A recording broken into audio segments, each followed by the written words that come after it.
सहनावतु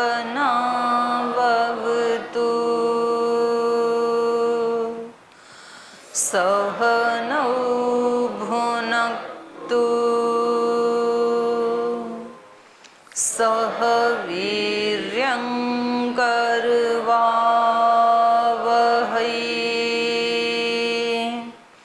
तेजस्विनावधीतमस्तु मा विद्विषावहै। ॐ व्रतानां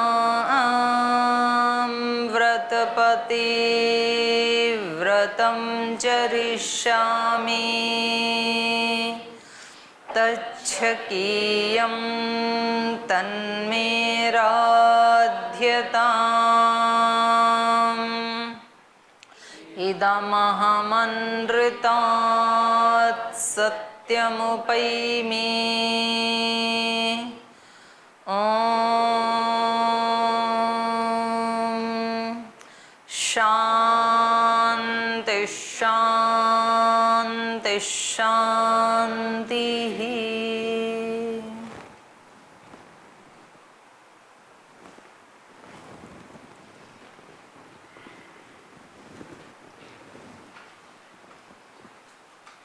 तो कल अश्वमेध यज्ञ की तैयारी चल रही थी और हमने ये भी चर्चा की थी कि यज्ञ से ही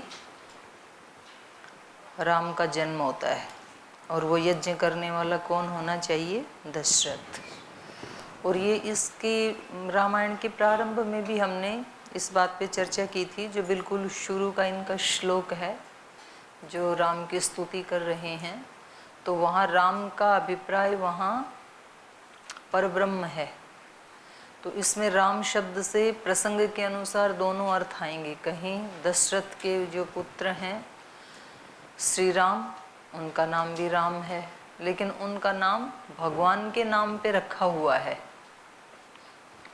तो जैसे शुरू में चर्चा चली थी ना कि कुछ भगवान का जैसे निज नाम ओंकार है, तो ओम नाम भी तो रख लेते हैं ना लोग, ओम प्रकाश, ओंकार देव और ओम जी, ऐसे रख लेते हैं नाम से। कृष्ण के नाम पे भी रख लेते हैं। तो ऐसे ही यहाँ राजा दशरथ ने अपने पुत्र का नाम, ब्रह्म का जो नाम है राम, उसके नाम पे अपने पुत्र का, और उनमें वो सारे नहीं मतलब बहुत सारे लक्षण घटित भी होते हैं। उन्होंने उस दिव्यता को उतारा भी है। तो जैसे यूँ कहेंगे ना भाई, ये तो यथा नाम तथा मूर्ति हैं, अनवर्थ किया अपने नाम को इन्होंने। तो श्री राम ने अपने संज्ञा को, नाम को अनवर्थ सार्थक किया, अनवर्थ नाम भी है ये। और आध्यात्मिक दृष्टि से जो हम कल चर्चा कर रहे थे कि यज्ञ पूर्वक ही दशरथ होकर के आत्मा उस राम को अभिव्यक्त कर सकता है। राम माने ब्रह्म को अपने अंदर। तो अपनी इंद्रियों का स्वामी होता हुआ, अपने मन का स्वामी होता हुआ, अपने सब कर्मों को यज्ञ बनाता हुआ, तो वो राम को अभिव्यक्त कर सकता है। जी बोलिए। ओम दीदी प्रणाम। दीदी कल ये विद्वान ब्रह्म राक्षस करके पढ़े थे, ये विद्वान ब्रह्म राक्षस ना ब्रह्म राक्षस के साथ नहीं जुड़ा हुआ है। हिंदी में तो इनका विशेषण दे रखा है ना, छिद्रम ही मृगयन्ते स्म विद्वांसो ब्रह्म राक्षसाः। हाँ, जुड़ा तो इसी के साथ ही है। ब्रह्म राक्षस विद्वान छिद्र ढूंढते रहते हैं। हाँ ठीक बात है, ब्रह्म राक्षस विद्वान होगा, छिद्र ढूंढने के लिए भी विद्वत्ता चाहिए। विद्वान लोग यज्ञ में बाधा डालेंगे। ब्रह्म राक्षस विद्वान, रावण भी तो विद्वान था और राक्षस भी तो था। उसमें ब्रह्म और जुड़ गया, फिर वो तो एक जाति विशेष की संज्ञा है। ब्रह्म से तो सारे ही पैदा हुए हैं। राक्षसों में भी जो महान राक्षस हों तो ब्रह्म राक्षस हो जाएंगे। आप क्या कह रहे हैं? ज्ञान भी है सत्य ब्रह्म पद इस तरह मतलब जो विद्वान ज्ञानी वैसा कुछ हो सकता है। विद्वान ज्ञानी तो बाधा क्यों डालेंगे यज्ञ में भला?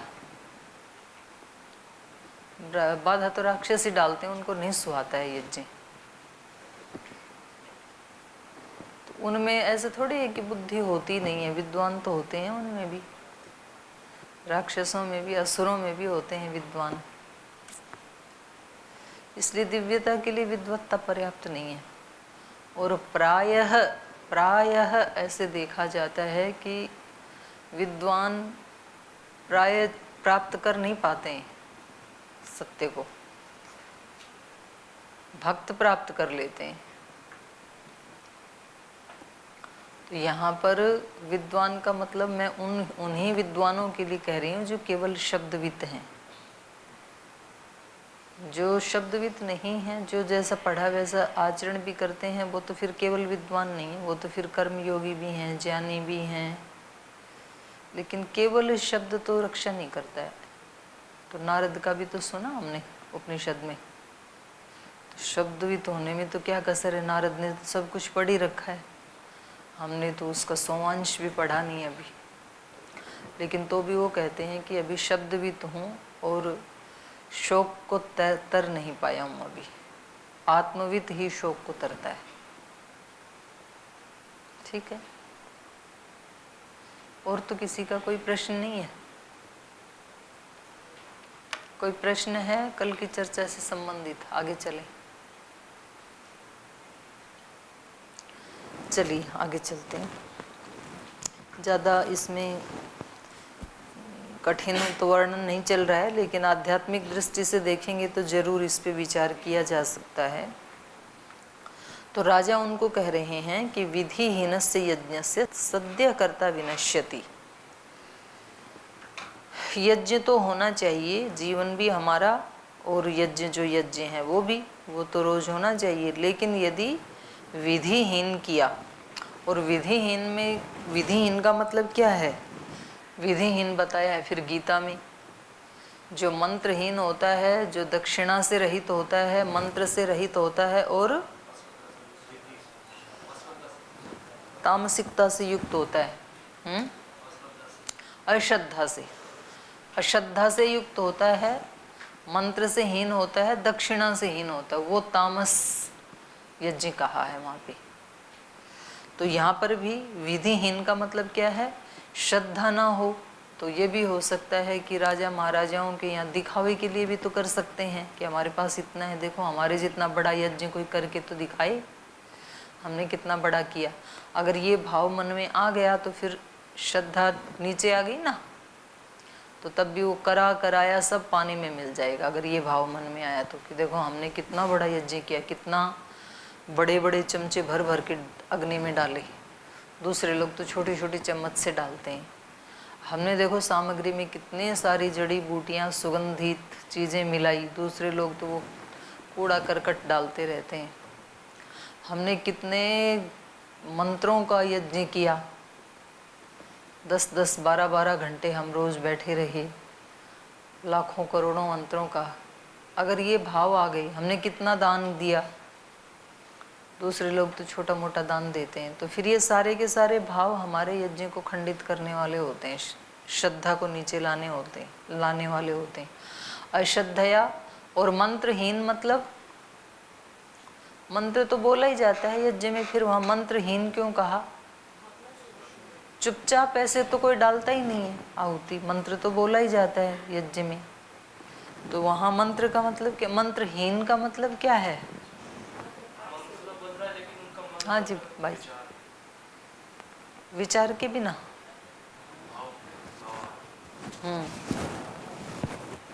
जी, मंत्र मननात्, मंत्र को मंत्र मनन करना होता है उस पे, इसलिए तो उसको मंत्र कहते हैं ना। तो जो हम बोल रहे हैं उस पे हमने मनन किया ही नहीं, यदि यानी उसके अर्थ के साथ तज्जपस तदर्थ भावनम, इस स्थिति में यदि नहीं पहुँचे तो भी यज्ञ कैसा रह जाएगा फिर? ये तो कह रहे हैं विनश्यति, यज्ञस्य सद्य कर्ता को ही नाश कर देता है। अब फल ना दे तो चलो कोई बात नहीं, दोबारा कर लेंगे, तो ज़्यादा हानि नहीं है, लेकिन हमारा विनाश कर दे ये तो बड़ा भारी खतरा है। फिर कोई हम अच्छा काम करें, अच्छा ही करते हैं, और कम से कम यहाँ रहने वाले तो सब अच्छा ही करते हैं, सुबह से शाम तक यहाँ गलत काम तो कोई होता ही नहीं है। तो वो अच्छा काम यदि अच्छा फल ना दे तो इतना तो चलो कोई बात नहीं, आज हम अच्छा नहीं कर पाए तो कल कर लेंगे, कोई बात नहीं। लेकिन इतना ही नहीं है, वो अच्छा यदि हमने नहीं किया तो वो उल्टा हमारा नाश करता है। तो इसलिए हमें ज़्यादा जागरूक होने की आवश्यकता है। तो ये कह रहे हैं विधिहीनस्य यज्ञस्य सद्य कर्ता विनश्यति, तुरंत कर्ता ही नष्ट हो जाता है। तो श्रद्धा से हीन नहीं होना चाहिए, विधि का मतलब तीनों आ गई इसमें। श्रद्धा से हीन नहीं होना चाहिए, मंत्र से हीन नहीं होना चाहिए, और दक्षिणा से रहित, दक्षिणा से हीन नहीं होना चाहिए। तत् यथा विधि पूर्वम में क्रतु समाप्यते, तो कह रहे हैं इसलिए यथा एषः क्रतुः विधि पूर्वम समाप्यते तथा विधानम क्रियताम साधनेषु समर्थाः।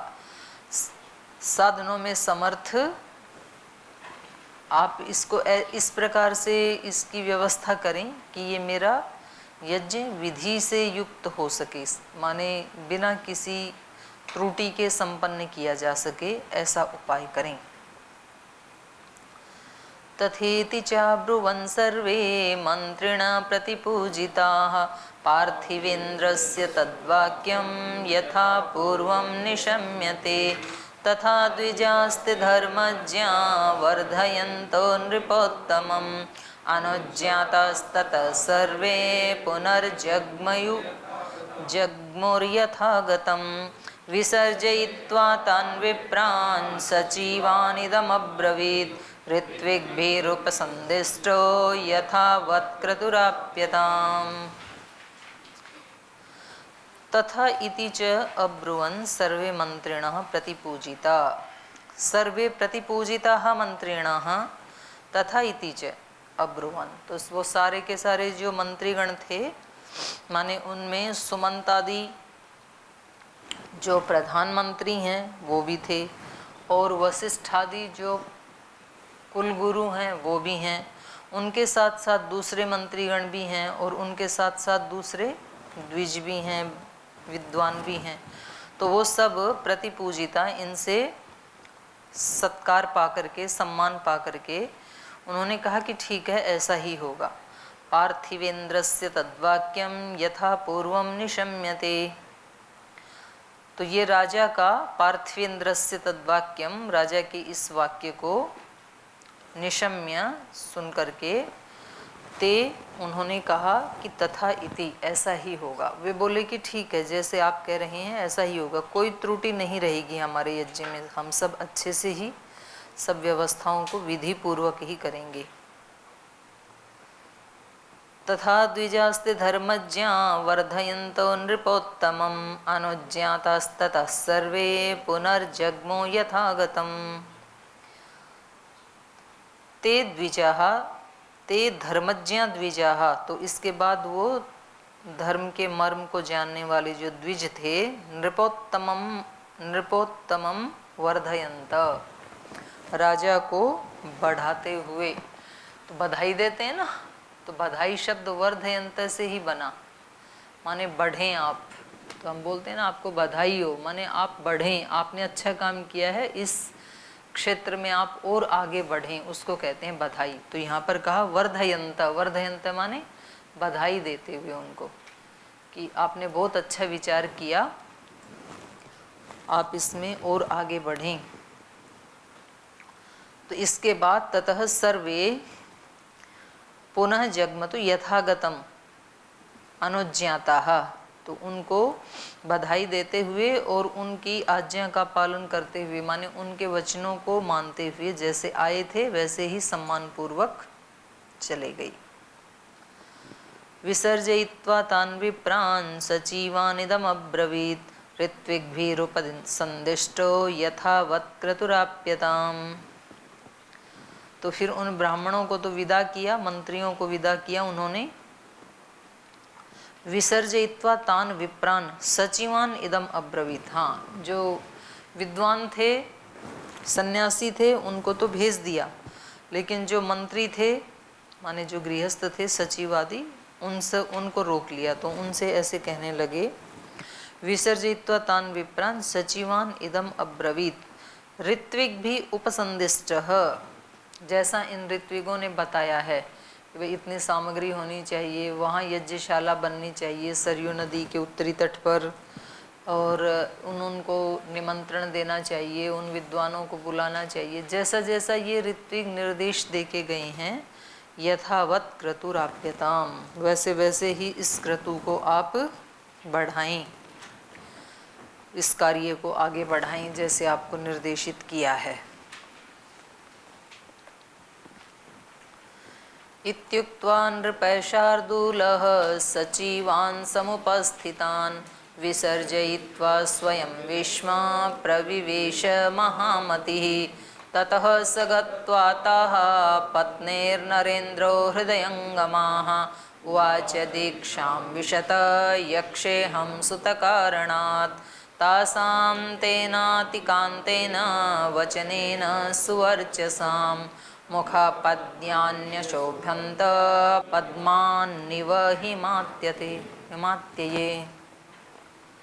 इति उक्त्वा नृपः शार्दूलः सचिवान उपस्थितान विसर्जयित्वा। तो ऐसा उनको अपने मंत्रीजनों को कह करके ये जो राजा दशरथ हैं, ये स्वम वेश्म प्रविवेश, उनको बता करके जो बुद्धिमान राजा हैं ये अपने वेश में, अपने महल में प्रविवेश, उन्होंने प्रवेश किया। महामति ही, महान ज्ञानी जो राजा हैं, ऐसा कह करके उन सभी मंत्रियों को निर्देश दे करके और अपने महल में गई फिर, क्योंकि रानियों को भी तो सूचना देनी है ना। तो यहाँ पर अध्यात्म की दृष्टि से जब हम विचार करेंगे तो यहाँ रानी का मतलब क्या है? बुद्धि। और बाकी की जो 10 इंद्रियां हैं वो सब मंत्रीगण हैं, वो उनको बढ़ा रहे हैं। तो उनको निर्देश, इंद्रियों को निर्देश दे करके, और फिर मन किसके अनुसार हो जाता है? बुद्धि के अनुसार। बुद्धि को साथ लेके, मन बुद्धि के नियंत्रण में चलता है तब तो सारे काम ठीक होते हैं, और मन बुद्धि को अपने अनुसार चलाता है तो सब गड़बड़ हो जाता है फिर।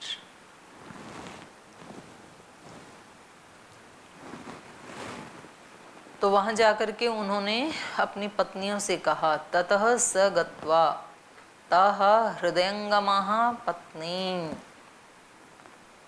तो ये द्वितीय का बहुवचन है।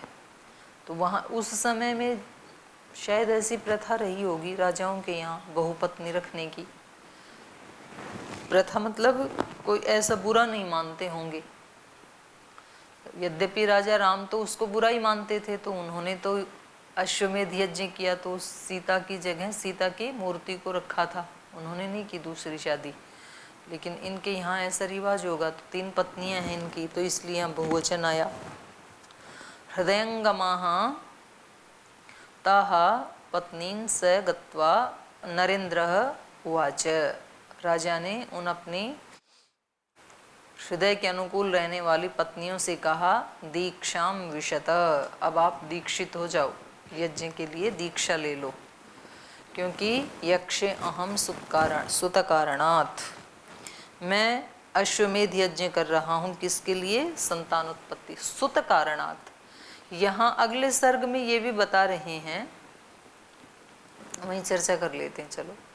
तो यहाँ पर कहा ना सुतकार, माने पुत्र नहीं है इनको, तो पुत्र के कारण मैं यज्ञ करना चाह रहा हूँ, इसलिए दीक्षां विशत, आप दीक्षा ले लीजिए।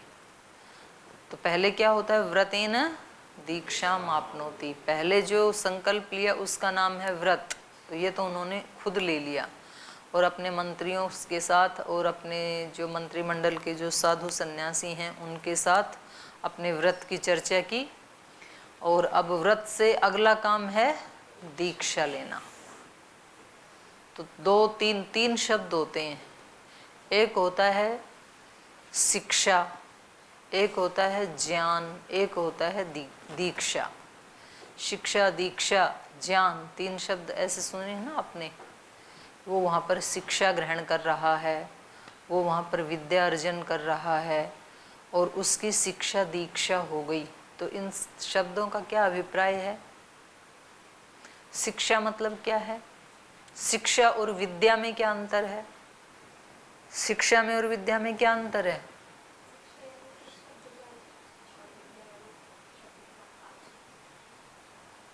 आप शिक्षा ले रहे हैं, विद्या ले रहे हैं, ज्ञान ले रहे हैं, दीक्षा ले रहे हैं, क्या ले रहे हैं?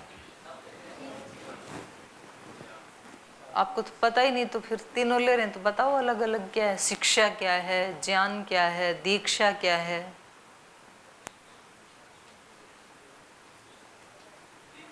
जो ज्ञान आपने सीखा उसको अपने जीवन में उतर जाए, दीक्षा। ये अर्थ कैसे हुआ?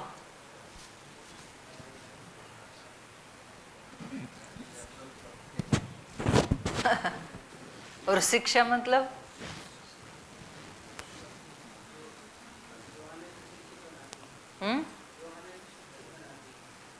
सुशिक्षित बनाती है। सुशिक्षित तो पूछ रही हूँ क्या है? हाँ, तो सु तो बाद में लगाना, पहले शिक्षा। शिक्षा बताओ, शिक्षा मतलब क्या?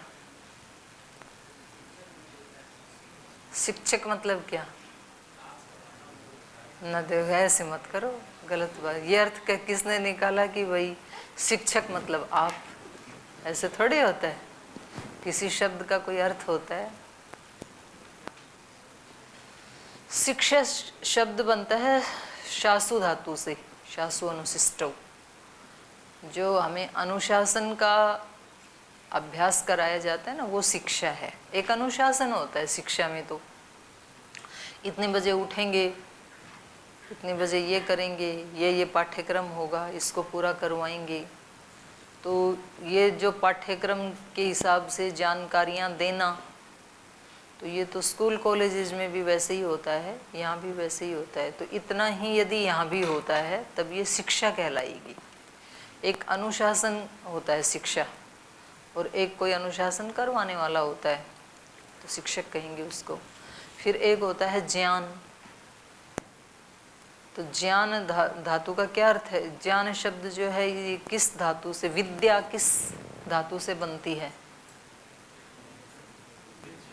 एक शिक्षा, एक विद्या। विद्या मतलब ज्ञान।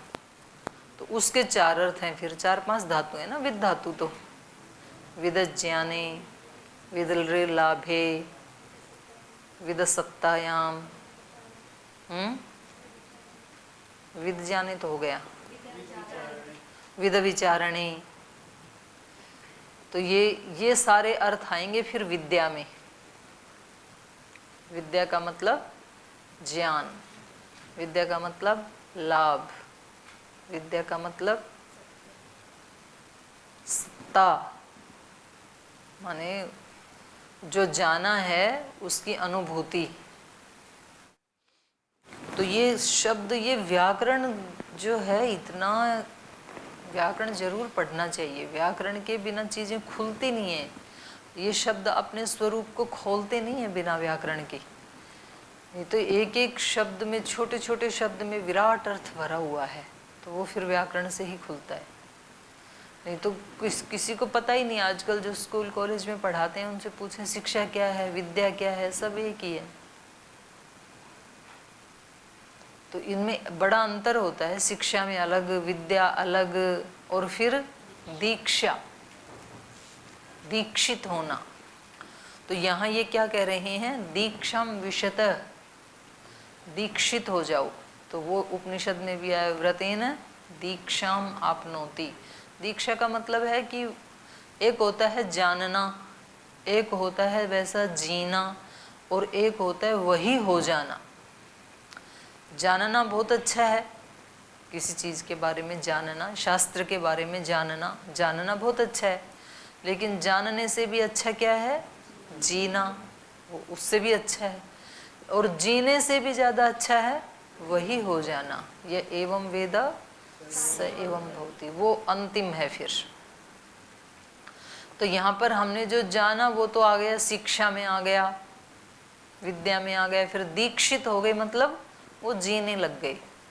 तो यज्ञ करना है तो यज्ञ के जो नियम हैं वो क्या है कि पहले से ही कैसे जीना होगा, यम नियमों में जीना पड़ेगा। पहले कोई भी व्यक्ति यम नियमों का पालन किए बगैर यज्ञ कर नहीं सकता है, और यदि करता है तो फिर वो यज्ञ नहीं कहलाएगा। जो व्यक्ति अहिंसा, सत्य, अस्तेय, ब्रह्मचर्य, अपरिग्रह, शौच, संतोष, तपस, स्वाध्याय, ईश्वर प्रणिधान, इनमें अगर प्रतिष्ठित नहीं हो पाता है तो फिर उसका यज्ञ सक्सेस नहीं होगा। तो पहले उसको ये दीक्षा लेनी पड़ती है। यज्ञ करने से पहले अहिंसा में प्रतिष्ठित होना होगा, सत्य में प्रतिष्ठित होना होगा, ब्रह्मचर्य में, संयम में प्रतिष्ठित होना पड़ेगा। आगे अहिंसा, सत्य, अस्तेय, अस्तेय में प्रतिष्ठित होना पड़ेगा, ईश्वर प्रणिधान में प्रतिष्ठित होना पड़ेगा। और शुचिता, अंदर की भी बाहर की भी, तो उस पर कई बार चर्चा हो चुकी है शुचिता। और अंदर वाली बाहर वाली से भी ज़्यादा महत्वपूर्ण, और अंदर वाली भी फिर कई प्रकार की हो गई।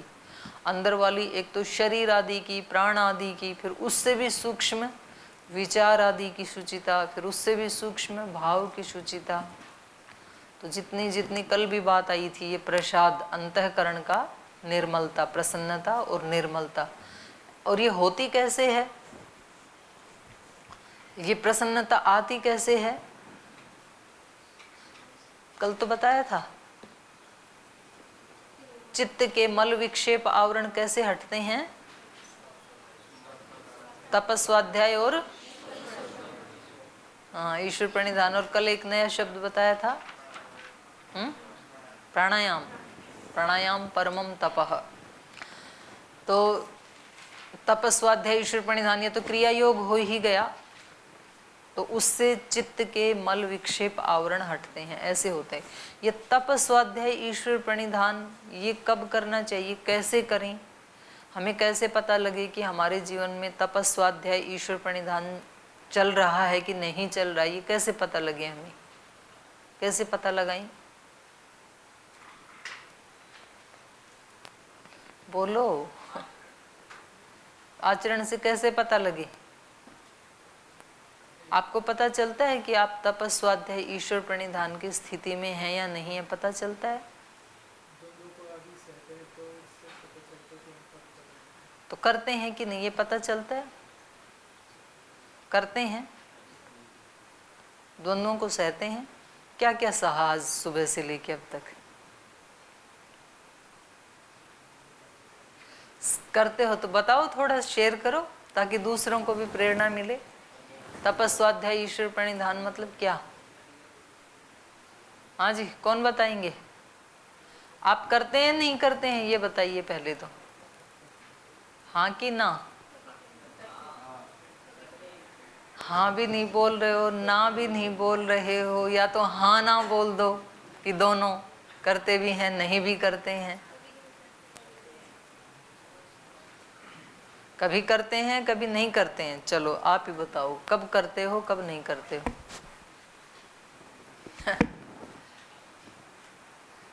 दीदी प्रणाम। कभी कभी पढ़ती हूँ तो बहुत नींद आती है, तब अपने आप को रोकती हूँ, फिर आँखों में पानी डालती हूँ तब रोकती हूँ। तो ये तप हो गया, अभी नींद आ रही थी तो आँख में पानी डाल लिया, अच्छा ठीक है। ये तो केवल नींद का ही तप हुआ, और भी कोई करते हो, एक ही करते हो, और कोई भी तप घटित हो रहा है, कौन बोल रहा है, और कब करते हो तप, बस एक नींद का ही। चलो स्वाध्याय, अभी ध्यान नहीं दिया। नहीं कब करते हो, नहीं करते, आप बोले कभी करते हैं कभी नहीं करते हैं, तो नहीं वाला कभी कभी सो जाती हूँ। तो इन्होंने एक पकड़ा केवल। ओम दीदी प्रणाम। दीदी अभी ये तप स्वाध्याय ये तो अधिकांश करने की कोशिश करते हैं, और नहीं करने वाला अपने आप हो जाता है, वो करते नहीं है, वो अपने आप हो जाता है। कि जैसे ये अभी अधिकांश गुस्सा लगभग नहीं के बराबर होता है, बहुत सारी परिस्थितियाँ हो जाती हैं, लेकिन ये आप थोड़ी बताओगी कि नए के बराबर होता है, ये तो जो जिनके आसपास रहते हो वो बताएंगे। हाँ